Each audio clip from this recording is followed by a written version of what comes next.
A mí me encanta este tiempo que tenemos previo a orar por la palabra y es bueno que siempre sea así porque al final es la palabra del Señor la que nos ordena, la que nos muestra a Cristo.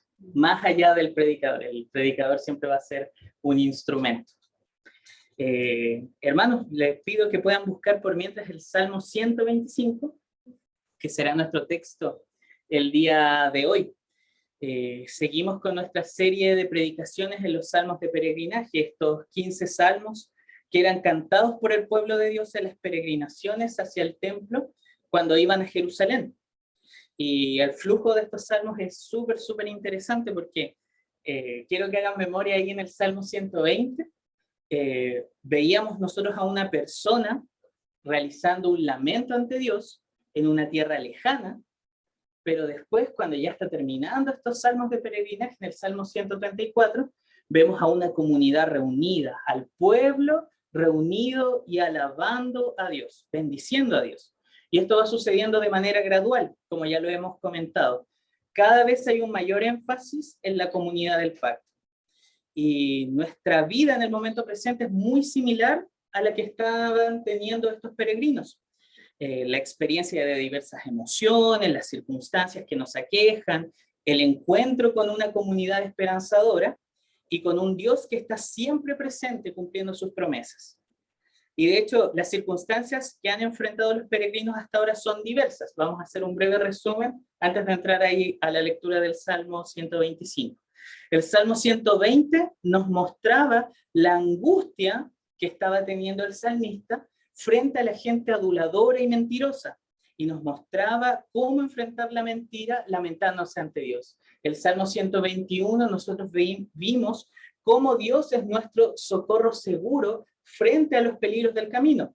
En el Salmo 122 observamos la alegría del pueblo al encontrarse con Dios, experimentando esta comunión y renovación que veíamos la semana pasada.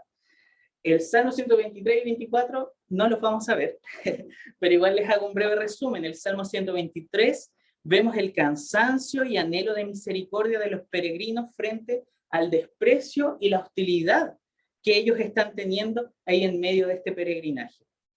El Salmo 124, nosotros notamos un himno en exaltación al Señor, porque Él los estaba librando en momentos de peligro. Él ya los había librado.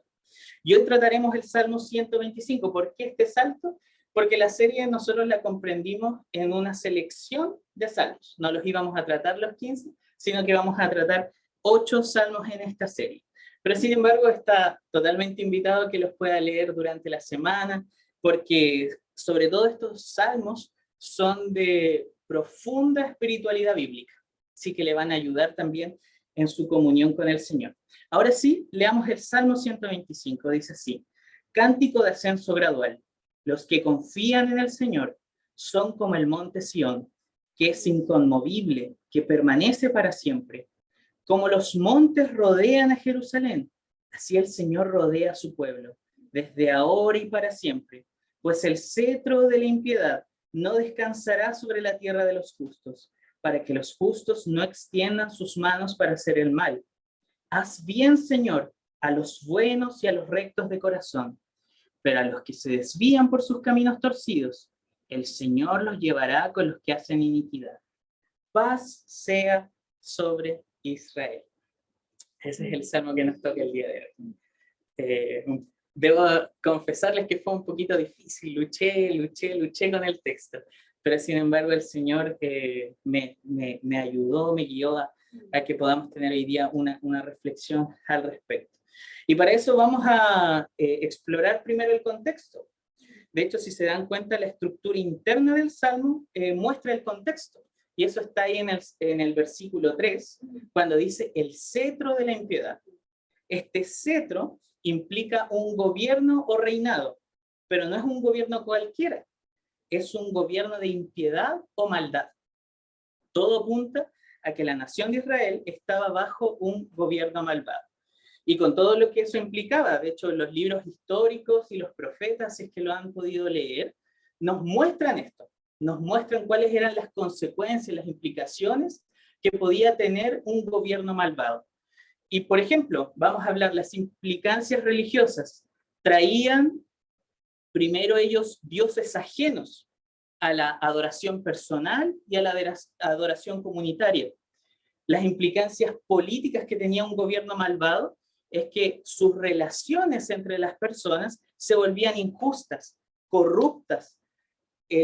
Los gobiernos, estos reyes que estaban ahí, oprimían a las personas y abusaban de ellos. Inclusive, la Biblia hace un fuerte énfasis en que abusaban inclusive de aquellos que no tenían nada o que tenían poco, que eran los pobres. Las implicancias económicas también es que ellos muchas veces exigían tributos. Ustedes pensarán, ¿para el mejoramiento de la ciudad? No, para el aumento de más dioses, para mejorar el templo de esos dioses. Eso traía un gobierno malvado. Las implicancias sociales también llevaba a constante violencia en sus relaciones, inmoralidad, frialdad en el amor que debían tener por el otro, ingratitud con sus circunstancias, porque se quejaban constantemente. De hecho, el pueblo de Israel muchas veces fue caracterizado por ser muy murmurador. Inclusive, algunas versiones de la Biblia también nos muestran que cetro puede ser traducido como vara. Entonces, ¿qué implicaba eso? Que muchas veces no era meramente que había un gobierno malvado que estaba ahí, muchas veces los estaban castigando.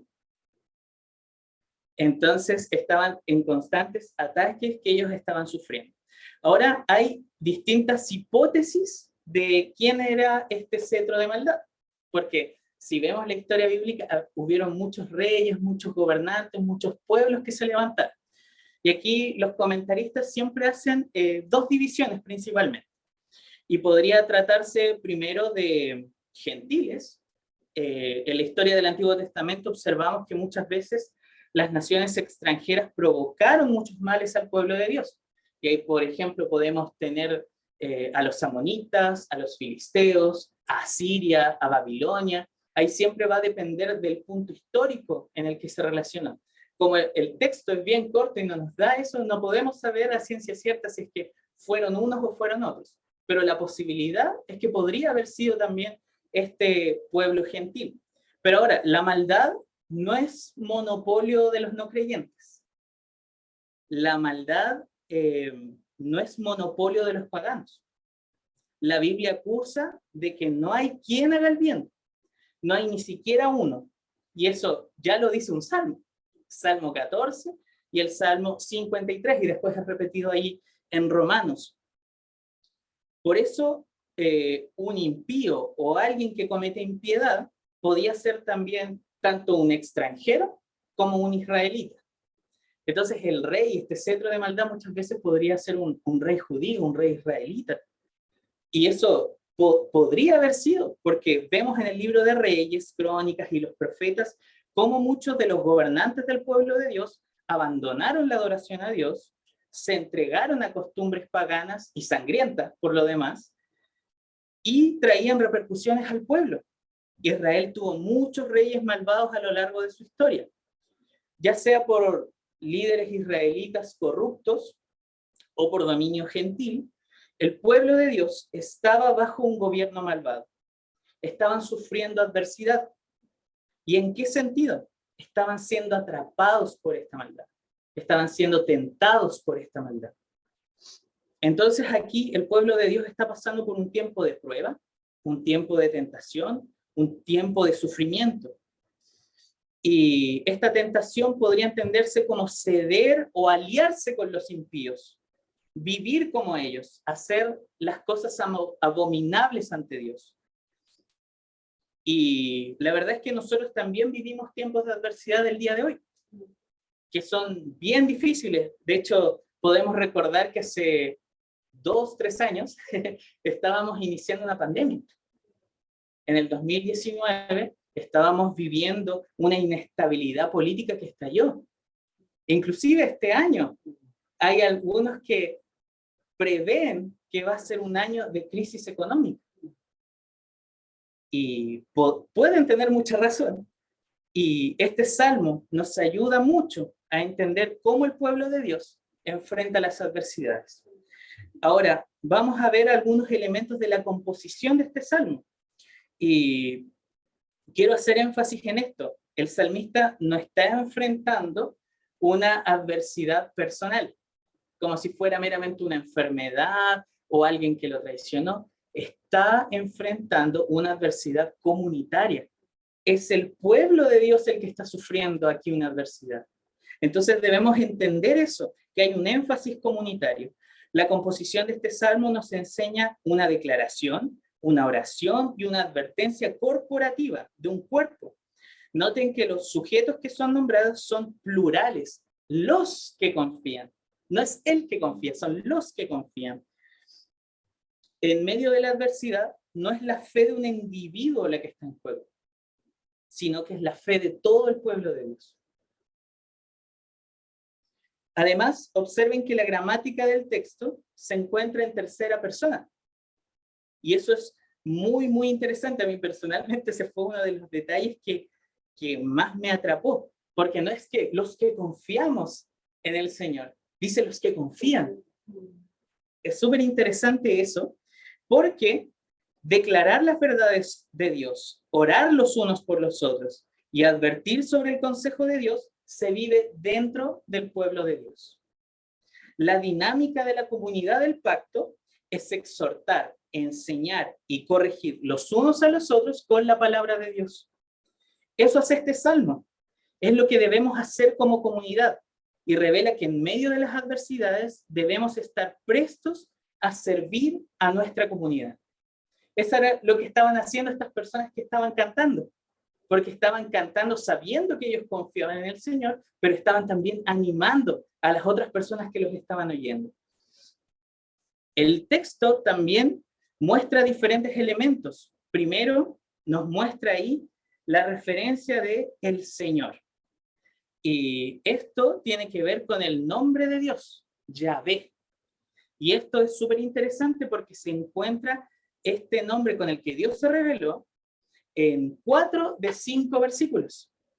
No es un detalle menor. Al ser algo tan repetitivo, se nos muestra lo que Dios puede hacer en medio de la adversidad. Dios se preocupa por estas situaciones, no les son ajenas. Segundo, vemos que también se mencionan unos grupos. Uno de ellos es el pueblo del pacto y se le llama de diversas formas en los distintos versículos. Por ejemplo, ahí en el versículo 1 dice los que confían, en el versículo 2 su pueblo, en el versículo 3 los justos, en el versículo 4 los buenos, los rectos de corazón, en el versículo 5 Israel. No se estaba refiriendo aquí a distintas personas, como que los justos no son los rectos. Se está refiriendo a un solo pueblo, al pueblo del pacto. Y es súper interesante ese detalle, porque es el lenguaje del pacto, los justos, los rectos, los buenos. Y es el lenguaje también que utiliza la poesía hebrea para referirse al pueblo del pacto. El mismo Salmo nos muestra que mientras Dios es quien nos cuida y refugia, nosotros somos invitados a ciertas acciones. El pueblo de Dios no está inactivo. Toma ciertas acciones que las vamos a ver pronto y que son tomadas como pueblo del pacto. Tercero, ahí se muestra un segundo grupo, que son los que no pertenecen al pacto y son descritos como impíos en el versículo 3, los que se desvían y los que hacen iniquidad en el versículo 5. Aunque hay ahí unas ciertas diferenciaciones que ahí las vamos a ver en su versículo correspondiente. Entonces, vamos a ver cómo enfrentamos la adversidad. Ese es el tema de este sermón. El texto nos señala 3 acciones que vamos a ir viendo de a poco. Y en la medida que nosotros las vayamos viendo en cada punto, también vamos a ver cómo se va conectando esto con Cristo. Porque es muy importante tener ese filtro, porque si no, podemos entender cualquier cosa de la Escritura. La única manera que podemos entender esto es cuál es su relación que tiene con Cristo. Entonces, vamos a ir primero en los versículos del 1 al 3. ¿Cómo enfrentamos la adversidad? Confiando en la seguridad inquebrantable de Dios. El versículo 1. Los que confían en el Señor son como el monte Sión, que es inconmovible, que permanece para siempre. En el primer versículo se desglosa la confianza que puede tener el pueblo de Dios. Y ahí debemos preguntarnos, ¿qué es confiar? La manera en que lo manifiesta la Biblia constantemente es poner tu seguridad en algo o alguien en diferentes circunstancias. Es depender del objeto de tu confianza. Es vivir por algo o para alguien. Eso es confiar. Y aquí el objeto, o mejor dicho, la persona de confianza es Dios, es Yahvé. Él es fiable. De hecho, como cantábamos también en nuestra primera canción. Y aquí aparece con su nombre revelado al pueblo, Yahvé. Así es como Dios se reveló como el Dios de gracia. Este nombre significa yo soy el que soy o yo seré el que seré. No solo nos habla esto del ser de Dios, que es inmutable, que Él no cambia, sino que también nos habla de la relación que tiene con este pueblo. Su relación con el pueblo no cambia.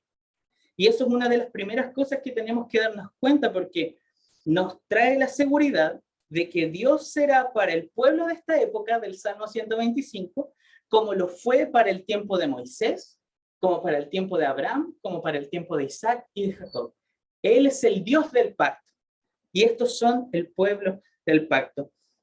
No están confiando en algo que ellos mismos crearon, no están confiando en ficción o una falsa esperanza. Ellos confían en el Dios lento para la ira y grande en misericordia, aquel que liberó al pueblo de la esclavitud, aquel que mostró su amor y celo por su pueblo, en el Dios del pacto. Él es el que dio el primer paso para relacionarse con ellos. La confianza en Dios implica conocer su carácter, saber quién es Él. Y el texto aquí nos da 3 promesas de Dios para confiar en Él. ¿Ya? Entonces vamos a ver la primera. La primera promesa es que Dios nos da firmeza. Y la firmeza es tal que este pueblo son como el monte Sión, que no se mueve ni se desliza. El uso de esta figura es muy, muy hermoso, porque no nos olvidemos que los peregrinos iban de camino al templo en Jerusalén, que se ubica en este monte rocoso de Sión. En el Antiguo Testamento, Sión siempre simbolizó la presencia y el pacto de Dios con su pueblo. Entonces los peregrinos, cada vez que caminaban para allá, se iban a recordar de esta fiel promesa. Estamos y estaremos firmes en Dios por su pacto y sus promesas. Él es fiable. Entonces, notemos cómo Dios también intenta capturar la imaginación y el corazón de los peregrinos, usando algo que ellos ya veían, el monte de Sión. Y no era solamente una vez que lo veían, recordemos que iban cada año. Entonces, cada año que iban caminando para allá se recordaban esa promesa.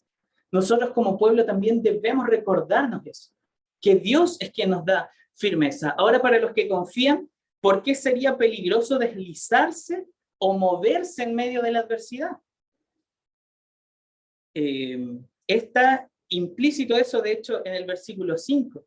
El peligro es la inseguridad y la falta de fe que conlleve un desvío producto de esta adversidad. Esto podría traducirse como el peligro de poner la confianza en cualquier otra cosa. La confianza en cualquier otra cosa, tarde o temprano, los va a destruir. Lo mismo nos puede pasar también a nosotros. Por eso es tan peligroso moverse o deslizarse. Pero los peregrinos podían confiar en Dios en medio de la adversidad, porque esa firmeza perdurará. Los que confían adquieren el carácter de permanecer para siempre. No es una firmeza para un solo momento, es una firmeza para la vida. La adversidad no logra desarraigar a los que confían en Dios. La confianza en Dios nos habilita para la vida eterna. Con Dios, firmes en Él. De hecho, en algún momento ellos van a tener que volver a sus tierras, después de todas esas fiestas, y se van a enfrentar de nuevo a esta realidad, a este cetro que está gobernando, a esta maldad que ellos están viendo. Pero la confianza en Dios va a ser el combustible para evitar ese tiempo. Y eso es lo que nosotros también debemos recordarnos, que Dios es quien nos da firmeza en medio de la adversidad. Ahora, la segunda promesa está ahí en el versículo 2, que dice: como los montes rodean a Jerusalén, así el Señor rodea a su pueblo, desde ahora y para siempre. La segunda promesa que Dios nos da es seguridad. Esta seguridad no proviene de ellos, ni de ningún otro fundamento, sino que proviene de Dios. Él es quien rodea a su pueblo. Él es quien lo protege. En el original está construido de una manera similar, pero diferente. Dice así: Jerusalén, como los montes que la rodean, así Yahvé está alrededor de su pueblo desde ahora y para siempre.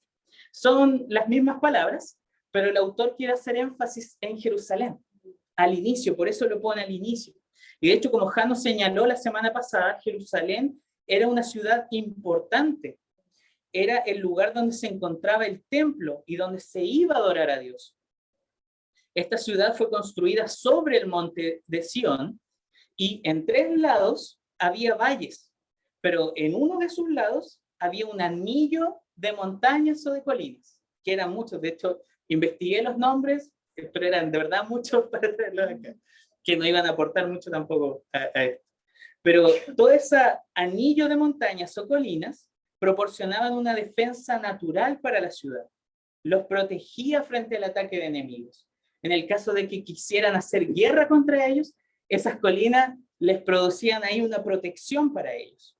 Y nuevamente, Dios usa su creación para cautivar la imaginación del pueblo. Dios es comparado con estos montes que rodean a Jerusalén porque Él de esta manera está con su pueblo. Lo protege y le da seguridad en medio de la adversidad. Los montes podían ser atravesados tarde o temprano, porque de hecho ciertamente le hicieron guerra a esa ciudad, pero Dios no será vencido fácilmente. Por eso nuestra seguridad cuando está en Dios es inquebrantable, es para siempre. Y de hecho, por lo mismo, en Romanos, Pablo vitorea lo siguiente: si Dios está por nosotros, ¿quién estará contra nosotros? Tanto la firmeza como la seguridad que Dios nos da son declaraciones escatológicas. Dios no solo lo guardará en esta adversidad, sino que es el actuar de Dios diario con su pueblo, de aquí hasta la eternidad. Muchas veces nos olvidamos de esto, pero Dios no permitirá que ataquen a su propiedad, porque es su pueblo. Y eso queda ratificado por su pacto. Ahora, la tercera promesa que vemos ahí es el libramiento, y eso lo vemos ahí en el versículo 3. Pues el cetro de la impiedad no descansará sobre la tierra de los justos, para que los justos no extiendan sus manos para hacer el mal. Proverbios 29:2 dice: cuando el impío gobierna, el pueblo gime. Sin duda, esto trae consecuencias terribles. Este cetro de la impiedad, lo que veíamos al inicio, son implicancias en muchas áreas. Y tenemos que notar algo, queridos hermanos: la Biblia no niega el sufrimiento. La Biblia no niega la adversidad para el pueblo de Dios. Es muy realista. Jamás debemos prometernos o prometer a los demás una vida agradable y fácil, porque no lo es. Entonces, ser inconmovible no es igual a que nada lo afecte. No significa que nunca voy a sufrir. De hecho, el pueblo del pacto llora y sufre, pero es inconmovible cuando está seguro y firme en la confianza que provee Dios. Y ahora, un breve alcance, sobre todo por el versículo que cité ahí de Proverbios 29. La impiedad no es monopolio de un sector político, porque a veces podría entenderse como que lo estamos contextualizando, pero no es así. Nuestras idolatrías muchas veces nos engañan en ese sentido. La impiedad y el mal es un problema del corazón, y tenemos que entenderlo así. Es muy importante de que lo tengamos en cuenta. Cierre paréntesis. El énfasis de este texto, el versículo 3 del Salmo 125, es que los justos podrían llegar a hacer el mal, pero Dios los libraría. Estos gobernantes dificultarían la vida de los justos. El sistema imperante sobre el pueblo de Dios, sea el antiguo o el moderno, promueve y permite prácticas, pensamientos y deseos contrarios a la voluntad de Dios. Eso es maldad, es ir contra Dios, es vivir acorde a los impíos. La idea de extender sus manos se refería al hacer, Por eso este pueblo de Dios tenía este peligro de llegar a ser el mal.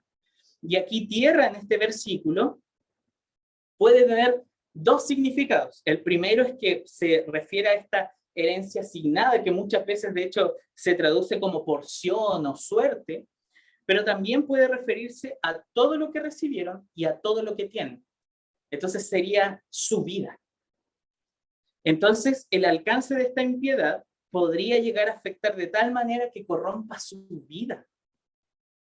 Como de hecho ocurre en algunos en el versículo 5, porque se desvían por caminos tortuosos, por caminos torcidos.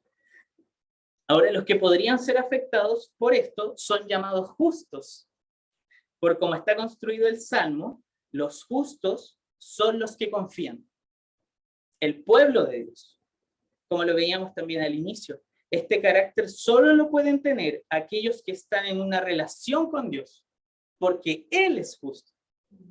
Cuando Él actúa, siempre hace lo correcto. Los justos, bíblicamente, serían aquellos que se conforman a un modelo. En ese sentido, los justos solamente pueden serlo cuando se conforman a la imagen del justo. El pueblo de Dios no era perfecto, y eso lo vemos en la Biblia. También están en un estado caído, al igual que tú y al igual que yo. Entonces, ¿por qué son llamados justos? Podríamos preguntarnos. Los que confían son justos, porque confían en el justo. Solo cuando Dios establece una relación con nosotros, somos cambiados interiormente. Y ese cambio interiormente es para una manifestación externa. Dios no permitirá que el cetro de la impiedad permanezca. Los impíos y su impiedad tienen un alcance limitado, tienen sus días contados. Dios estableció ese límite, no permitirá que suceda para siempre. Por esto este cetro no descansará sobre la tierra de los justos. Dios es quien libra a su pueblo de caer en la tentación. Dios es quien libra a su pueblo de hacer el mal. Y de hecho, hay algo súper importante que está implícito aquí, es que Dios va a quebrar este cetro. Porque el reinado de Dios, el cetro de Dios, es un gobierno mayor que este cetro de la impiedad. Por eso tiene poder sobre él. Ahora en estos 3 versículos nos podemos hacer la siguiente pregunta. ¿Qué tiene que ver esta confianza con Cristo? ¿Sabes por qué puedes confiar en medio de la adversidad? Cristo dijo, en el mundo tendrán aflicción, pero confíen, yo he vencido al mundo. Eso está en Juan 16:33. Podemos enfrentar la adversidad confiados en Dios, porque Cristo venció. El cetro de la impiedad no pudo con Jesús, aunque le hicieron oposición. Él confiaba en un cetro mayor, en el gobierno y voluntad de Dios. Entonces esto nos entrega una confianza segura y eterna, porque su victoria es segura y eterna. No significa que no sufriremos. De hecho, dice que tendremos aflicción. Otras versiones lo traducen como tribulación. Cristo enfrentó diversas adversidades desde el día que nació. La persecución desde niño, las ofensas, la cruz misma. En el lugar donde nosotros somos débiles, faltos de confianza, Cristo venció para entregarnos una seguridad eterna. El principal que confió, queridos hermanos, es el Señor. Fue Cristo. Por Él sabemos que Dios cuida de nosotros. Por Él sabemos que Dios tendrá misericordia y nos librará del mal. Somos llamados justos por Él, porque donde nosotros pecamos de injusticia, Él fue perfectamente justo. La ira de Dios por la maldad no desapareció ni se fumó. Jesús la cargó. El único justo la cargó. Jesús es justo en tu lugar, en mi lugar, y nos imputa justicia para que nosotros ahora podamos estar delante del Padre. No hay capacidad en nosotros para ser justos. Es Cristo el que hace todo esto y nos es imputado por la fe, por la confianza en Cristo. Somos protegidos por Dios en el pacto y lo hace a través de Cristo. La seguridad inquebrantable se encuentra en Cristo. Él es el fundamento firme para que seamos afirmados. Él es la protección inexpugnable en la que somos protegidos. Y Él es quien nos guarda y libra de todo mal. Lo segundo, ¿cómo enfrentamos la adversidad? Orando por el bien que Dios puede dar. Y eso lo vemos ahí en el versículo 4. Haz bien, Señor, a los buenos y a los rectos de corazón. El pueblo de Dios necesita su protección y el favor divino en cualquier circunstancia, pero especialmente en tiempos de adversidad. Cuando la adversidad nos aqueja, debemos acudir al máximo bien. El imperativo haz, que está ahí en ese versículo, es una oración y lo enfatiza con urgencia. Quiere que Dios haga algo ahora pronto. La confianza para enfrentar la adversidad va a florecer, queridos hermanos, en la oración, en el encuentro con el Dios bueno. En lugar de sentarnos en inactividad, debemos acudir a Dios momento a momento. Además, vean que hay una repetición aquí. Haz bien a los buenos. Habla de un trato favorable. Lamentablemente, solemos definir bien en nuestros términos. El menor sufrimiento a corto plazo, seguridad financiera, sueños realizados, problemas resueltos, pero ese no es el bien del que está hablando aquí. El bien, según el contexto del Salmo, es el bien de acuerdo a la voluntad de Dios, porque por algo le están rogando a Él. Por algo recurre el salmista a Yahvé. Reconoce que el bien proviene de Dios y no de las circunstancias. La naturaleza de Dios es la bondad. Él es bueno. El salmista pone toda su esperanza en lo que Dios puede hacer por ellos. Y tenemos que hacernos esta pregunta: ¿qué es la bondad de Dios? Porque Él en su ser es absoluta perfección, para empezar. Y la bondad de Dios puede ser, en primer lugar, la manera en cómo Él se relaciona con sus criaturas. Porque Él es la fuente de todo bien. Todas las cosas buenas que las personas pueden gozar en la vida y en el futuro provienen de esta fuente, de Dios. Pero, por otro lado, la bondad de Dios puede ser aquí Él mismo, porque Él es el supremo bien. No hay mayor bien que Dios. Lo mejor que tú puedes tener en esta vida es a Dios.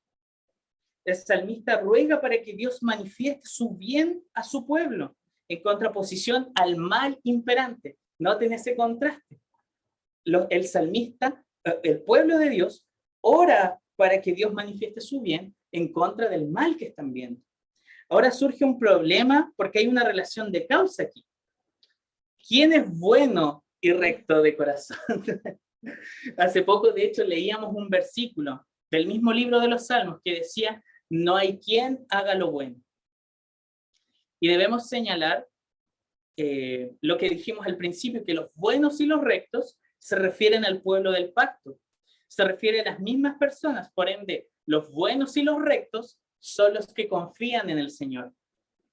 Los buenos y los rectos son los protegidos por el Señor. El pueblo del pacto, debido a su unión con Dios, manifestaría este carácter. El salmista sabe que Dios puede dar lo que necesitan. Aboga por las misericordias prometidas por Dios a su pueblo. Muchas veces, este pedido del bien podrá moldear nuestro corazón en medio de nuestras adversidades, en medio de nuestras situaciones y relaciones. Pero muchas veces, queridos hermanos, este bien será renunciar a nosotros mismos y rendirle la gloria a Dios. Y muchas veces nos va a costar, pero muchas veces vamos a pedir por este bien. Y es lo que el Señor puede darnos. Los buenos y los rectos de corazón son los que pertenecen al pacto. Son aquellos que, aunque no cumplen con toda la ley, cuando tienen una falta, acuden a Dios en arrepentimiento. Y el Dios lento para la ira y grande en misericordia, que conoce los corazones, los limpia y los restaura. De hecho, Me acordaba cuando pensaba en esta situación, cuando nosotros hacemos aquí el tiempo de confesión y absolución de pecados. Y muchas veces nosotros hemos leído esas partes del pacto en donde Dios dice, ok, yo los perdonaré si confiesan su iniquidad. Entonces yo me acordaré de mi pacto. Y eso es así es como el Señor se ha relacionado con toda la historia con el pueblo de Dios. Los que pertenecen al pueblo del pacto son aquellos también que ven la ley de Dios como buena. Hayan deleite en responder a Dios en gratitud. Aman y recuerdan al Dios que los liberó para estar en una relación continua con Él. El énfasis en el corazón es interesante porque señala su centro volitivo, su deseo, su voluntad. Porque la bondad y la rectitud parten del corazón. No es meramente externalismo. Dios conoce los corazones. Esto solo es posible en conformidad con el Dios bueno del pacto. No son buenos por sí mismos, sino que al conocer a su Dios, sabiendo de la protección que Él les da, confían y quieren vivir como Dios los invita a hacerlo. Ahora, la adversidad nos va a llevar a esta necesidad de orar. Y hacemos bien en acudir a Dios en oración. Por eso, nosotros somos llamados también como pueblo del pacto a orar los unos por los otros, para que Dios traiga bien a su pueblo, que jamás nosotros como pueblo seamos apartados de Dios, el bien supremo, y que nosotros como pueblo del pacto también recibamos un trato favorable del Señor, si es así su voluntad. Ahora, ¿qué tiene que ver esta oración con Cristo? De hecho, cuando notamos las palabras buenos y rectos de corazón, nos desilusionamos inmediatamente. No es necesario mirar para el lado. Podemos mirar nuestro propio corazón y ya notamos que somos pecadores. De hecho, en el culto tuvimos un momento de confesión de pecados, de nuestro corazón, del pecado que tenemos en nuestro corazón. Nuestro desempeño no es uniforme. Inclusive algunos de nosotros también tenemos algunas dudas. Es ahí donde debemos recordar a Cristo. Él es el bueno y recto de corazón que agradó al Padre. Y por Él podemos dejar de ver nuestro desempeño y descansar en el desempeño de Cristo. Podemos ser refugiados en Cristo y contemplar su bondad. Además, recuerda, los que confían en el Señor, no los que confían en su desempeño, no los que confían en su ética, no los que confían en su rectitud, no los que confían en su pastor, no los que confían en su país, no los que confían en su presidente, no los que confían en su economía. Ninguna de estas cosas va a traer seguridad, ni bondad, ni rectitud. Solo Cristo puede imputarnos su bondad y rectitud. También Cristo es el mediador y abogado e intercesor por nosotros. Cuando nosotros no mostramos bondad, podemos ir en arrepentimiento a Él, sabiendo que nos perdonará y extenderá su gracia por nosotros. Nos dará lo que no podemos alcanzar por nosotros mismos. Él es la fuente de todo bien. Podemos confiar que teniendo a Cristo, tenemos el supremo bien. La invitación de hacer el bien, queridos hermanos, es confiar en el Señor. Él transformará nuestro corazón para que anhelemos ser bondadosos y rectos en medio de la adversidad.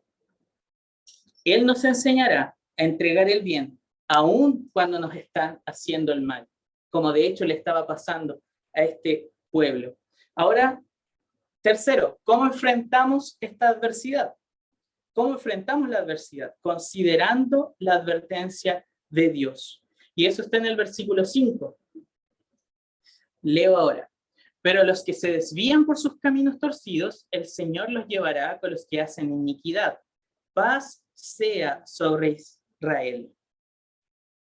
Aquí de inmediato resalta un contraste. Son señalados los que se desvían. La idea de desviarse es figurativa aquí, para notar la pérdida de confianza en Dios. Es un abandono de fe, es infidelidad a Dios.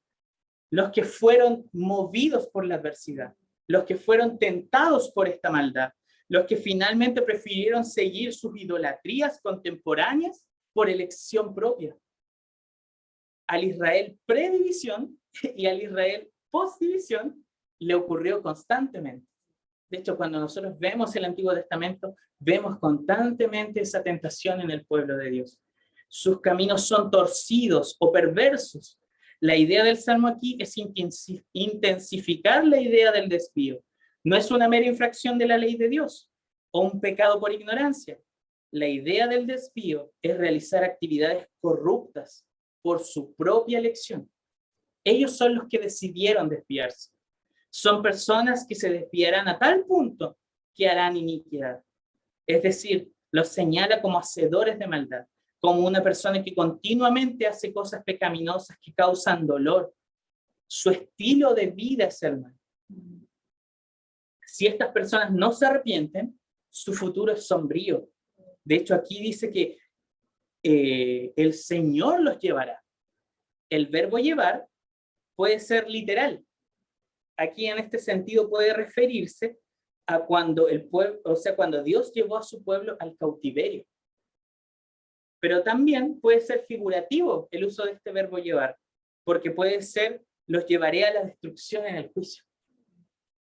A los que hacen iniquidad será llevado a cabo por un Dios justo este juicio. Esto nos atrae a la idea de que Dios no hace vista gorda ante la perversidad, ante la corrupción, ante la injusticia, ante el mal, ante el dolor que sufre su pueblo. Dios está presente. Dios no ignora estas situaciones. Los malvados o impíos no dominarán por siempre. Llegará el día en que el poder de Dios prevalecerá sobre ellos. Dios gobierna de manera soberana y dirige todas las cosas a su fin, y el mal no prevalecerá. Noten el tono de la advertencia de este versículo. De hecho, muchas veces los predicadores nos causa miedo hablar de juicio, pero la palabra toca estos asuntos. No para producir miedo. El tono que usa la Escritura es advertencia y llamado. Entender las malas noticias coloca nuestro corazón en un estado de humildad, en un estado de arrepentimiento, para recibir las buenas noticias. Pero lo peor que van a sufrir aquellas personas que se desvían es que van a perder a Dios. Eso es lo peor que a ellos les va a pasar. Porque la única fuente de verdadera felicidad y seguridad es Dios.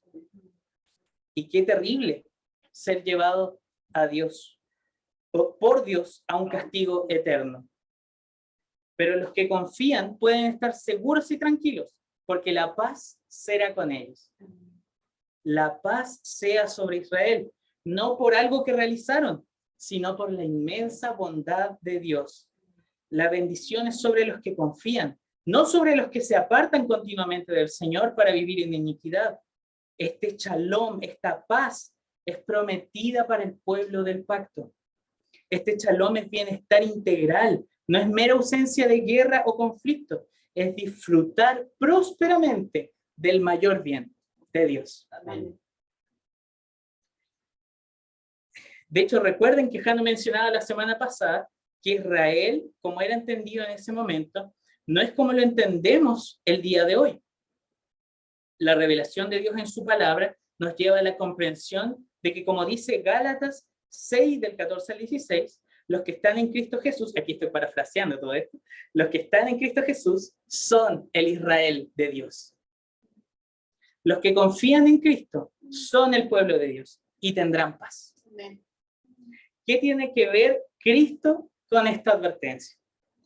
Nosotros no podremos escuchar las buenas nuevas de Cristo si no prestamos atención a las malas noticias. Debemos atender lo vil y podrido de nuestro corazón.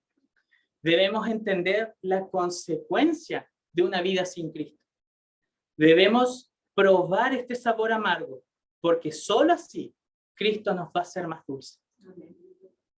Por Cristo, en el juicio, los que confían van a poder estar alegres. Ya no hay condenación para los que están en Cristo Jesús. Hay esperanza solo en Cristo. En ese sentido, para nosotros hoy, la paz es Cristo. El pueblo de Dios, el Israel de Dios, la iglesia puede disfrutar del mayor bien, la paz con Dios por Cristo. Y ahora, ¿Qué tiene que ver este salmo con nosotros? En primer lugar, tenemos, queridos hermanos, que ser realistas. Vamos a pasar por adversidad. Viviremos adversidades de aquí hasta que Cristo vuelva. No es fácil pasar por ello. La iglesia, por ende los creyentes, llorarán en medio de estas adversidades.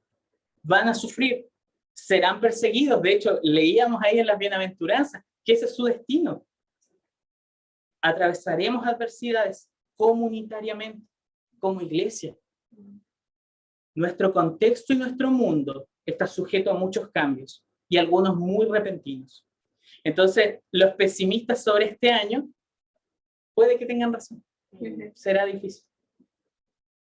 Pero en nuestra jornada para la gloria enfrentamos muchas adversidades y como botón de muestra, la historia, Babilonia, Roma, etc.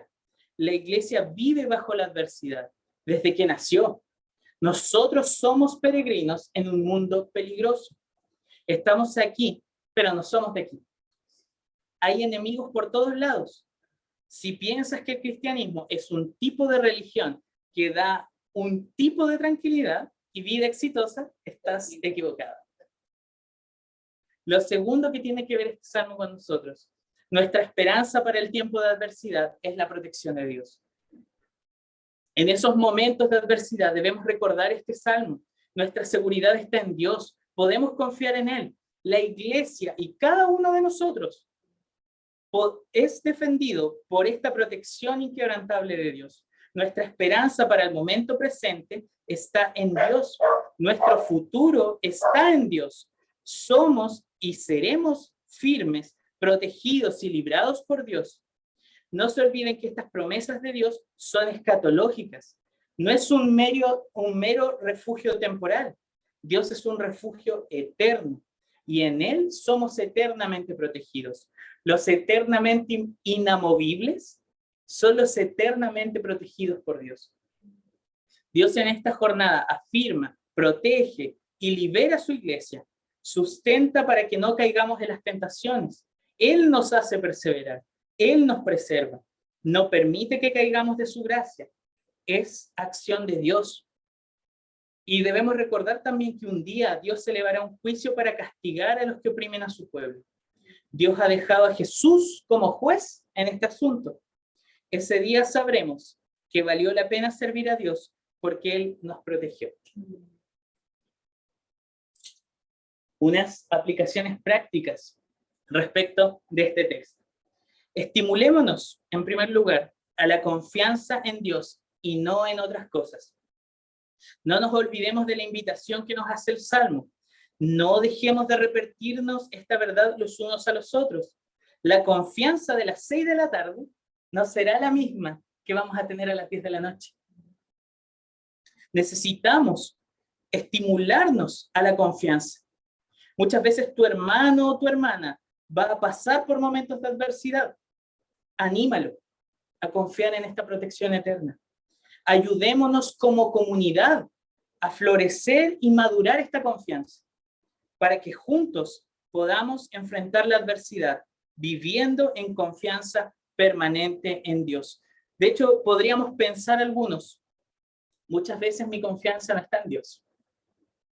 En la adversidad soy tan distraído, no me aferro a Dios como quisiera. La verdad es que este salmo y la forma en que está escrito nos está animando a confiar en Dios, a los faltos de confianza. Y perdón que sea tan insistente, pero por el amor de Dios, ayuda y exhorta a tu hermano a confiar en Dios, porque lo necesita. Todo en lo que tú quieras poner tu confianza, que no sea Dios, provee una falsa seguridad.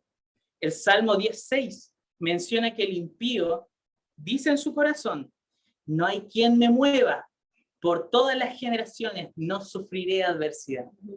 Está en un engaño. Está teniendo pensamientos falsos, porque la adversidad va a llegar tarde o temprano. Y el único refugio seguro es Dios.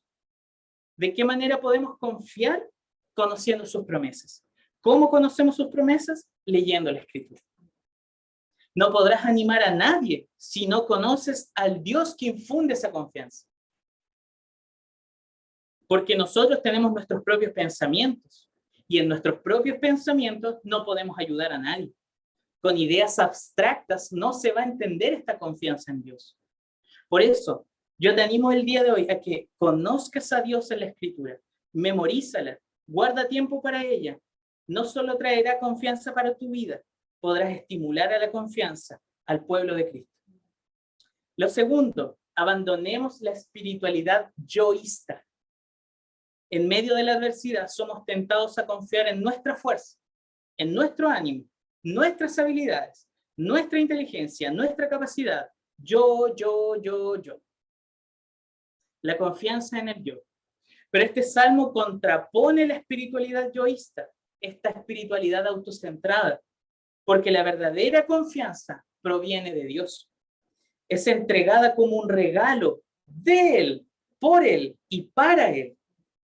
Entonces, queridos hermanos, abandona tus falsas fortalezas.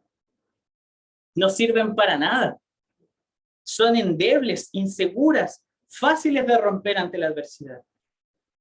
No imitemos la práctica de los impíos, imitemos a Cristo, firmes en la confianza en Dios.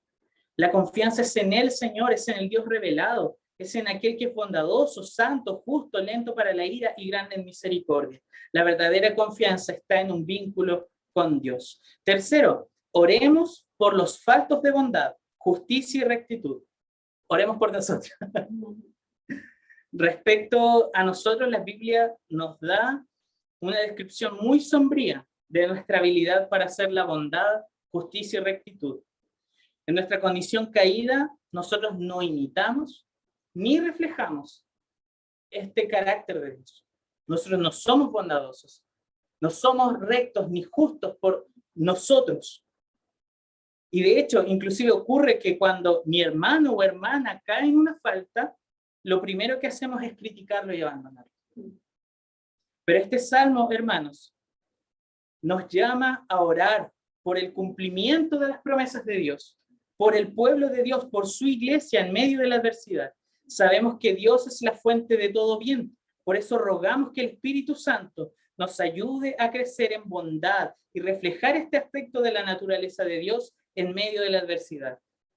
No somos llamados a una vida inactiva, somos llamados a una confianza fructífera. Por eso, cuando estamos en adversidad, debemos orar: amado Dios, dame a Cristo, es lo único que necesito. Si mi hermano está en adversidad, debemos orar: amado Dios, dale Cristo a mi hermano, es lo único que necesita. Con ello rogar para que Dios le entregue confianza, rogar para que Dios lo preserve, que Dios lo guarde y lo libre de la tentación en medio de la adversidad. Porque sabemos que solo Dios puede dar el bien que necesitamos. Ninguna otra cosa es fuente de todo bien, solo Dios. Por esto, no cesemos de orar, queridos hermanos.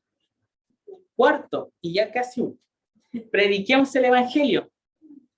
No dejemos de predicarnos los unos a los otros el Evangelio de Cristo. En medio de la adversidad somos tentados a confiar en nosotros mismos, a desviarnos por un estilo de vida pecaminoso delante de la prueba. Señalémonos las malas noticias. Sin Cristo estamos muertos, queridos hermanos. Estamos muertos. Sin Cristo estamos en una rebeldía contra Dios.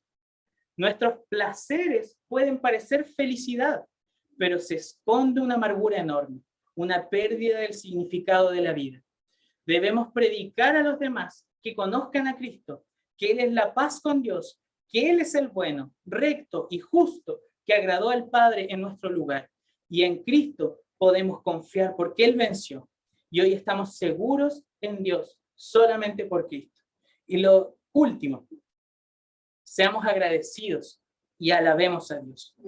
Jesús se enfrentó a la adversidad hasta el final sin desistir. Él caminó debajo de la ira de Dios.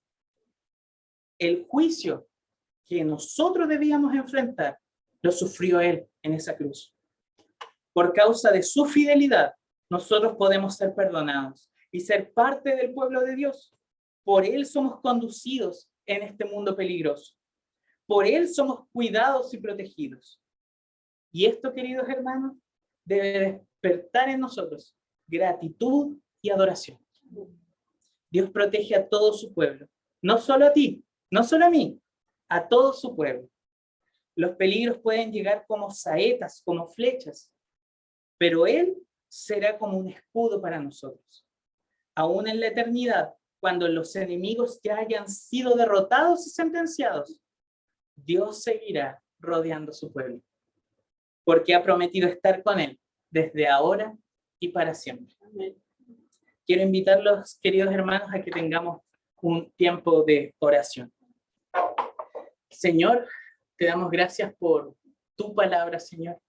Gracias porque tú tomas el lugar, tú, Cristo, tomas el lugar que a nosotros nos correspondía. Nosotros debíamos sufrir, nosotros debíamos cargar con esa ira. Pero Cristo nos ha salvado. Señor, damos gracias por esta obra trinitaria que tú has hecho. Gracias, amado Dios, porque tú nos proteges, nos cuidas, nos libras. Tú nos afirmas, Señor. Gracias porque aun cuando nosotros, en medio de la tentación, en medio de la prueba, en medio de la adversidad, tú estás constantemente intercediendo por nosotros y estás trayendo tu bienestar hacia nuestra vida, Señor. Y sobre todo el mayor bien que es estar y disfrutar de tu presencia, Señor. Ayúdanos, Señor, porque nosotros somos faltos de fe, faltos de confianza, Señor, y necesitamos.